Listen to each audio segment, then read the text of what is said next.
Hello everyone, কেমন আছো সবাই? আশা করি সবাই খুব ভালো আছো, সুস্থ আছো। আমরাও খুব ভালো আছি। Welcome to my another new blog. তো এখন রুদ্রাংশ যত বড় হচ্ছে আস্তে আস্তে আমার হাতে সময়টাও কমছে। অর্থাৎ আমি যদি ফোন নিয়ে কোনো ভিডিও নিই তাহলে ও সঙ্গে সঙ্গে ফোনের দিকে চলে আসে, যার জন্য আমি সেইভাবে ভিডিও নিতে পারি না। সেই জন্য আমি ফোনও একদমই ইউজ করি না। তো সেই জন্যই আমি এখন বেশ কয়েকদিনের ছোটো ছোটো ক্লিপ নিয়ে একটা ভিডিও বানিয়েছি। সেইভাবে আমি বড় ভিডিও এখন দিতে পারছি না, আর পারবও না এখন মনে হয়। তো আজকে যে দিনটা, সেই দিনটা একটা ওই রকমই বর্ষার দিনের মধ্যেই একটা দিন ছিল। তো এই সময় আমি রুদ্রাংশের পটি ট্রেনিং করছিলাম। তো এই সময় আমাদের ওয়াশিং মেশিনটাও যায় খারাপ হয়ে, ওটা কখনো চলছে কখনো চলছে না, কোনো ঠিক নেই। তো সেই জন্য আমাকে হাতেই সমস্ত কাচতে হচ্ছে। আর এখানে এই ওয়াশিং মেশিনটায় কিন্তু ভালো করে কাপড় নিংড়াতেও না, আমাকে হাতে করে কিন্তু নিংড়াতে হতো। আর এই ওয়াশিং মেশিনটা আমাদের বাড়ি কেনা থেকেই আমাদের সাথে আছে, অর্থাৎ এটা অনেক পুরনো ওয়াশিং মেশিন। তো এইটা এবার তাহলে আমাদের দিয়ে দিতে হবে। তো এইখানে আমি সেদিনকে রান্না করেছিলাম একটু মুসুরির ডাল, একটু কাঁচা আমের টক, এই ইলিশ মাছের মাথা দিয়ে বাঁধাকপির ঘন্ট আর বেগুন ভাজা। তো যাই হোক, বেশ কদিন পরে রান্টু একটা ওয়াশিং মেশিন অর্ডার দেয়। তো ততদিনে মোটামুটি সূর্য উঠতে শুরু করেছে, খুব বেশি উঠছে না বা ঠান্ডাও খুবই পড়েছে। তো যাই হোক, এই ওয়াশিং মেশিনটা কালারটা ভীষণ সুন্দর, সাদা রঙের। তো এইটা হচ্ছে টাচ, তো এটা টাচ করে করতে হবে। তো একবার কেচে এটাই দেখবো কীরকম হয়। তো এখানে 15 মিনিটেও কাচা যায়। আর আগের যে ওয়াশিং মেশিনটা ছিল সেটায় 1 ঘন্টায় কাচা যেত, তার কমে কাচা যেত না। তো সেই জন্য বেশ অসুবিধা হতো। তো এইটা যা হোক 15 মিনিটে কাচা যাবে। তো দেখি কেচে কেমন হয়।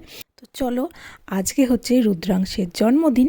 তো দেখতে দেখতেই রুদ্রাংশ 2 বছরের হয়ে গেল।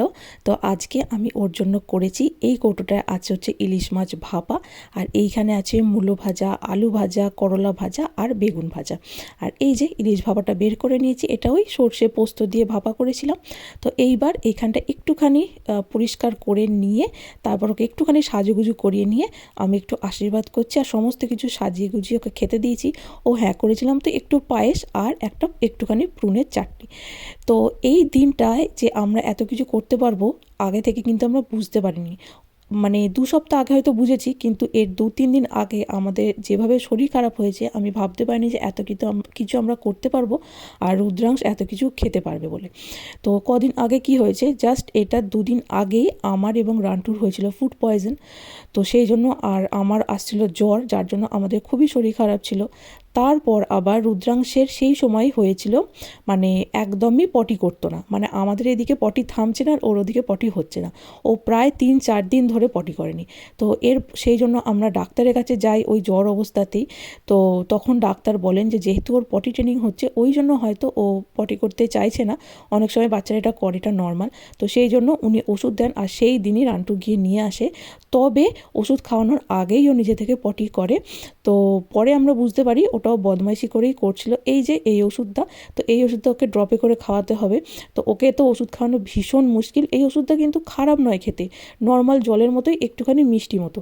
কিন্তু আমি তো অবশ্যই আগে খেয়ে দেখি, টেস্ট করে দেখি, কিন্তু ওকে খাওয়ানো কী যে মুশকিল কি বলবো।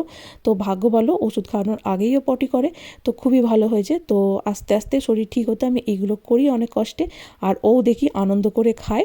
সবাই ওকে আশীর্বাদ করো যেন ও খুব সুস্থ থাকে, আর অনেক বড় মাপের ও অনেক বড় মনের যেন মানুষ হতে পারে। তো চলো তাহলে আজকের ব্লগটা এখানেই শেষ করছি, আবার একদিন দেখা হবে অন্য একটি ব্লগে। তোমরা সবাই ভালো থাকবে, সুস্থ থাকবে।